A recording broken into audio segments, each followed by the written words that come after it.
فؤاد يوسف عثمان waxaan ahay musharax maxay golaha wakiilada u sharaxnaa calaamadeeduna kalloon ahay hawl adag baynu soo galay doorasho la soo galay tirin baa la soo galay aakhirkiina waxay ku soo ururtay xarumaha degmooyinka iyo xarunta gobolka ayay ku soo ururtay wax aanu markii hore ka tabaabushaysanaynay waxay ahayd inaan dad keeno iyo in codkayaga goobaha maxay ahayd uu noo sugnaado laakiin waxa dhacay waxaanan ku fikirin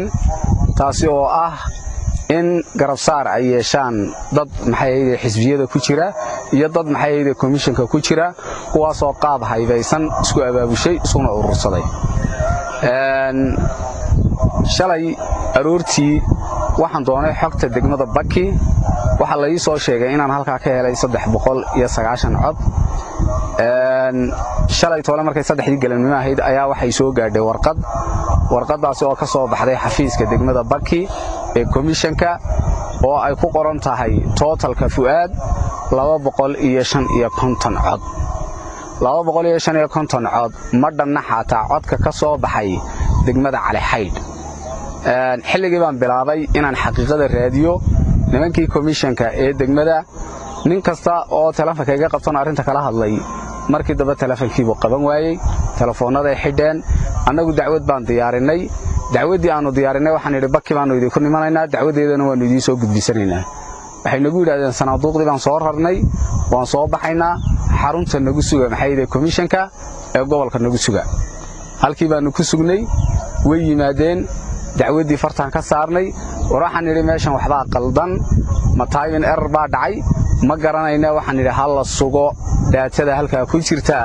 way qaldan tahay arintii waxa ka soo istaagay gudoomiyihii degmada ayaa ka soo istaagay goobta maxaad uga dacwoon weydeen buu war goobta warqadihii baanu haynaa oo halkan iyagoo software aanu ku hayno maxay ahayd mobilka waan tusnay waxaanu ku nidhi halkan qalad kama dhicin laakiin markii wadarta tirooyinka la isku geynaya goobaha ayuu qalad dhacay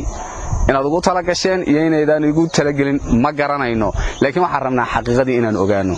waxa loo yeeray komishanka maxay ahayd oo markaa nala socday ninka gobolka uu jooga maxay ahayd xisbiga kulmiye waxaan u yeernay oo loo yeeray isagana ninka maxay ahayd gobolka uu jooga komishanka intayadii waxa la isla gartay oo maxay ahayd ay nagu adkeeyeen warqadihii idinku keena warqadaha keena ayna lahaayeen iyagu way hayeen ta degmaduna way haysay ta gobolkuna way haysay waanu hawl galay xalay warqadihii baan doonay inankii xisbiga goobta u joogay degmada ayaanu soo helno nasiib wanaag warqadihii oo dhan haya warqadihii baan soo qaadnay xaruntii komishanka ku soo noqonnay xalay maxay ahayd 12 bay nagu gaadhay in warqadihii la soo saaro oo degmadu ay soo saarto warqadihii baa la soo saaray waa la isku eegay waa la hubiyay dabadeedna waxa la ogaaday halka qaladku uu ka dhacay ama ha noqoto mid intentional oo loogu talagalay ama aan noqoto mid maxay ahayd error dhacay laakiin marka dambe soo bixi doonta xaqiiqadu waxay ahayd 135 cod goobta Cali Xayd 119 oo ah marka goobta labaad ayaa codkii uu ka helay Fuaad Yuusuf Ismaan waxa loogu bedelay oo loogu riday ninka Fuaad la yiraahdo ee tooshka watay ayaa loogu riday warqadii qaldanayd bay soo saareen dabarka waxay kaga qoreen warqada tiradeedu way qaldan tahay waxa halka joogay ninka komishanka degmada Baki waxa joogay gudoomiyaha gobolka xisbiga kulmiye ninka Cabdulqaadir oo jar la yiraahdo waxa joogay gudoomiyaha gobolka ee komishanka ayaa joogay waxa joogay inankii goobta maxay ahayd inankii joogay xarunta degmada Baki ee komishanka xisbiga kulmiye u joogay oo warqadihii oo dhan gacanta ku hayay waxay yiraahdeen arintani waa sax waxa kale oo halka goobjoog ka ahaa aniga oo musharaxa iyo musharax Fuaad oo isaguna maxay ahayd ninka codku uu qaldamay uu yahay waa nin maxay ahayd aadaab leh wax hadala muu oran xaqiiqadii markuu arkay isagu iska aamusay telefoonku ku hadlayay oo uu dirayay dabadeed waxay yiraahdeen waxaan u wada tagaynaa komishaneerka waa ninka gobolka u jooga komishanka dhexe u matalaya ninkii baa lagu yiri waan wada tagaynaa dhamaanteen inagoo wada dhan wixii baa la saxayaa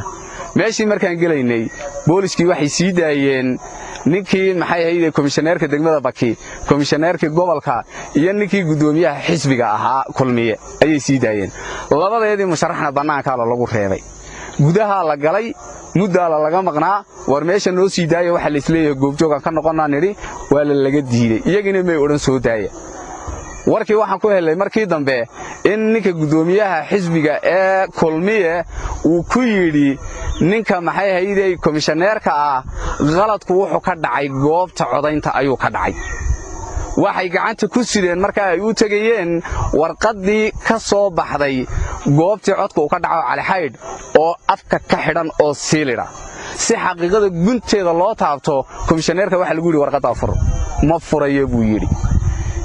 ma furayo ayuu yiri waayo informationka la siiyay qaldana waxa lagu yiri dacwadu waa inay ka soo bilaamato goobtana dacwadi kama jirin nuqulkii oo sax ah ayaa soo gudbay markii la joogay degmada Baki ayuu qalad ku dhacay ku talagalna way ahayd halka markay marayso waxaan ilaalinay komishaneerkan u baahanahay inaan arko waad arki baa laygu yiri la iima soo saarin waxa igu gaadhay xalay toole labadii iyo barkii bay igu gaadhay suldaanku albaabka kale uu joogay waa la diiday inuu soo galo waxa dhacay markii lagu dhawaaqay golaha deegaanka Boorama ayuu soo baxay komishaneerkii waan u tagay waxaan ku yiri dacwad ku soo gaadhay musharaxa iska leebaan ahaan ku yiri dacwada wuxuu yiri aniga dacwadii ma soo gaadhin Cali Xaydh warkeedu muuna ku soo gaadhin Baki in xogtu ay qaldan tahay maanay ku soo gaadhin markaasuu yiri ima soo gaadhin nimankii gudoomiyihii maxay ahayd gobolka ee komishanka ku yiri war waxaad sheegayseen muxuu ahaa hadalkii markaan bilownay buu hadana kala hadlay ninkii komishaneerka wuxuu yiri adeer dacwadaada maxkamad geyso aniga iyo adigu ma wada hadli karno wax inaga dhaxeeya ma jirto waxa ku yiri maxkamad waxa la tagaa marka codka lagu dhawaaqo ayaa maxkamad la tagaa sanaaduuqdiina waad haysataa wali may soo gaadhin xarunta dhexe way soo socdaan sanaaduuqdii horay u dhacday degmada qasbay ka dhacday fuaad cod u lahaaba aniga igu dhacay waa la qaaday oo waa laga hawlgalay oo waa laga saaray oo sanduuqii baa la furay oo waxa lagu celiyay fuaadkii ahaa maxaa aniga xoolahaygii sidaa loogu galay aakhirkii intuu iga dhaqaaqay buu yiri adeer waxa laale waxaan ku hayaa ma jirto ayuu afwaxay yiri waxaan isla soo gaarnay waranu komishan waa ka shaqayn jiray sharcigana waana qaanaa halkaasuu igaga dhaqaaqay xilli dambe ahayd waqti saxaafad la qabta ma ahayn laakiin waxa halka ka cadaatay in ninka gudoomiyaha degmada ee komishanka Baki iyo ninka maxay hayday u jooga xisbiga kulmiye gobolka Awdal u jooga inay arintan qayb ka ahaayeen inay ka wada shaqaynayeen inay arintaasi ka wada socdeen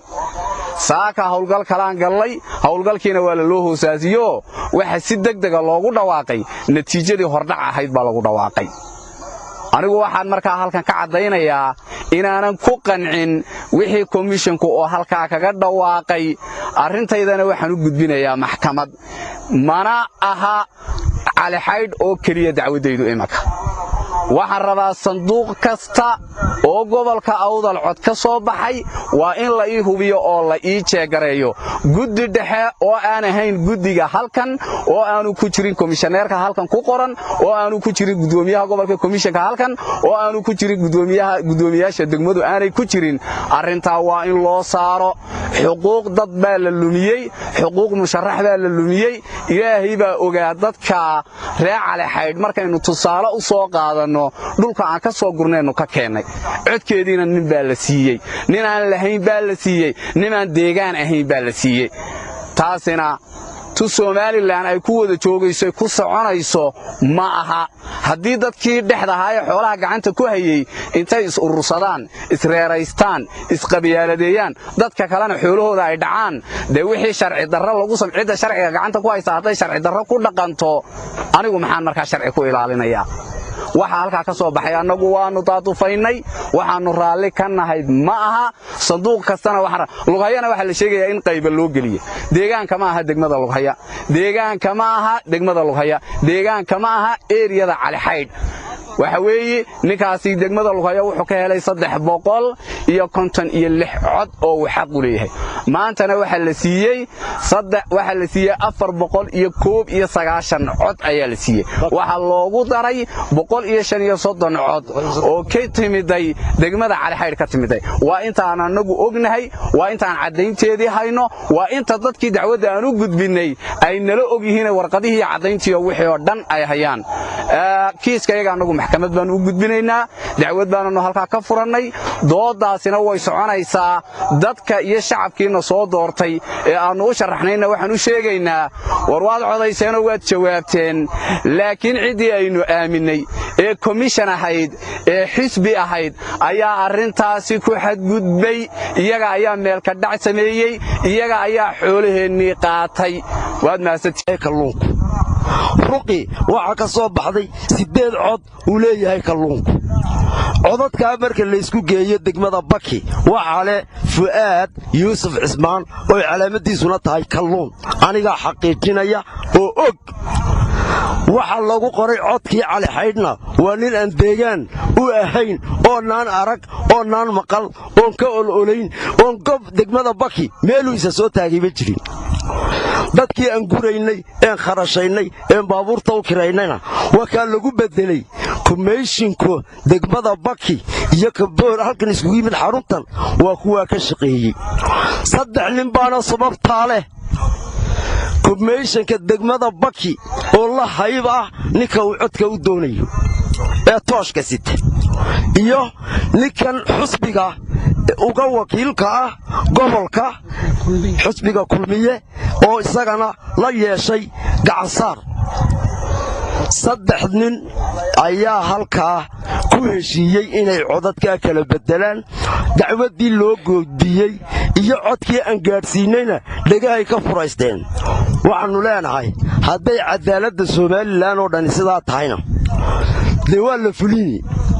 haddii ayna ahayn xukuumadda jirta iyo maxkamadda dalka waxaanu leenahay sharafta leh cadaalad ha u samayso hal la sameeyo guddi kale oo xaqiiqo raadina oo gobolka iyo degmadu midna ka mid ahayn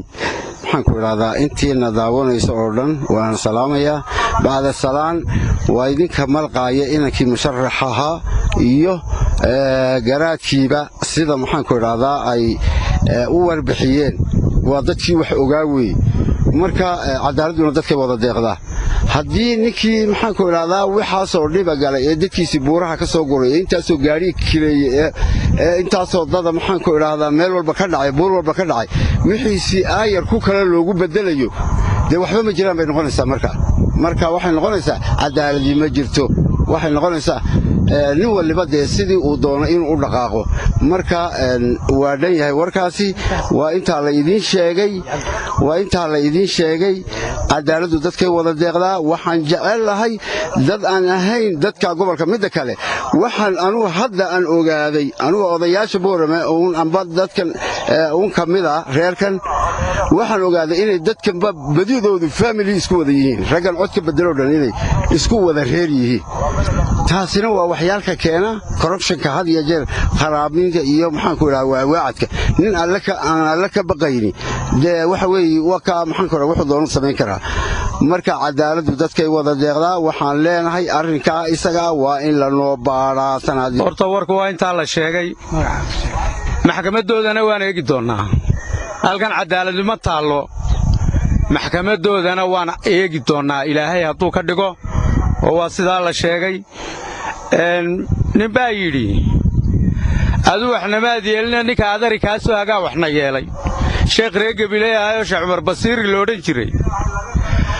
ayaa maaragtay waarin adeerka geela ma bixiyo sakada ma bixiyo adna adiga kitaabkii sakada adari ku akhriyaa la yiri sheekh Cumar Basiiri baa loo odhan jiro ninka Abiib Cirra la yiraahdo bay xigtaa ahaayeen wuxuu yidhi waar marun baa waxaad ii sheegaysaa sakada shira ma bixiyaha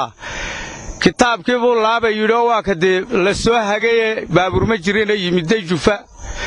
shiraw geela keen sakadiisii ugu yidhi kolkii geeli loo tiriyay wuxuu yidhi geelkeen laguma hele ama waa aabbaha baa looga hadhaa ama eebaa lagu helaa ama inan baa laga qaataa geelkeen geel laguma hele buu yidhi murjinu situu ku darbadu ku dhiftaa la yidhi odaygii baa yidhi adu waxna maad yeeline ninka adari kaa soo hagay baa waxna yeelay iminka wartan cadaaladdeedu ma soo dhowee kii yidhi duuduub baan ku qaadannay ku adeer u yahay baa habeenkii yidhaaha salaadiinta oo Ottawa jooga habeenkii yidhaaha salaadiinta beenaalayaasha adeerkii baa yidhi duuduub baan ku qaadanay annagoo madaxweynaha hor joogna 15 sano waxaan hor joognay iyo adeerkii yidhi duuduub baan ku qaadano madaxnimaan siisanaya